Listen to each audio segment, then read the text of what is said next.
prophecy or a plan. It's really titled as a plan, but it's Albert Pike letter to Mazzini. And this, the thing about this, I think that really strikes me, and I'm going to discuss it in a second, but is that really they played out perfectly. The first one, the second one, and now it looks like the third one here that we're getting ready to talk about, the Third World War. It looks like it's starting off exactly how it has been planned. And so here's what I'm going to read this. It says, the Third World War must be fomented by taking advantage of the differences caused by the agentur of the Illuminati between the political Zionists and the leaders of the Islamic world.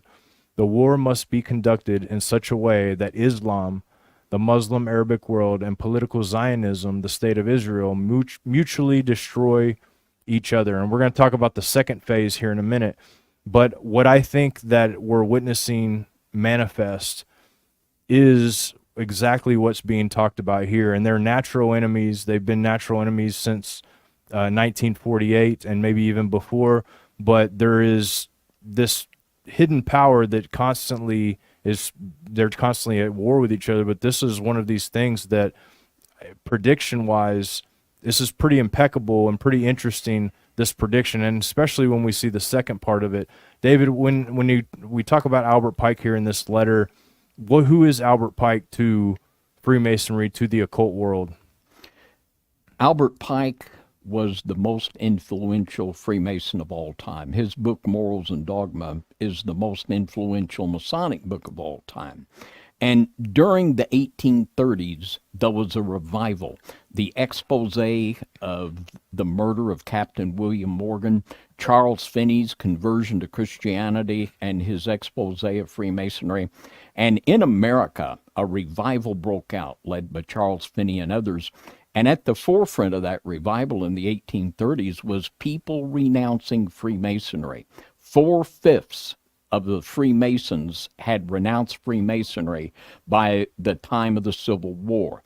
After the Civil War, and Mr. Pike, who was a Civil War general for the Confederacy, he literally rebuilt Freemasonry into the juggernaut that it is. He is a huge Masonic figure, and he also is an Illuminist. His role in the Illuminati and his establishment of Palladium Freemasonry as a super right over all the Masonic orders, it is just, he is Mr. Big. On the ladder, he's Mr. Biggie, right at the tippy top.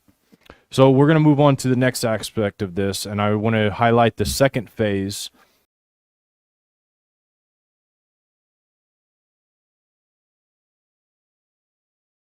of Albert Pike's plan for the 3 world wars here. And I'm going to read it here to you. It's highlighted in green. It says, meanwhile, the other nations, once more divided on the issue, will be constrained to fight to the point of complete physical, moral, spiritual, and economical exhaustion.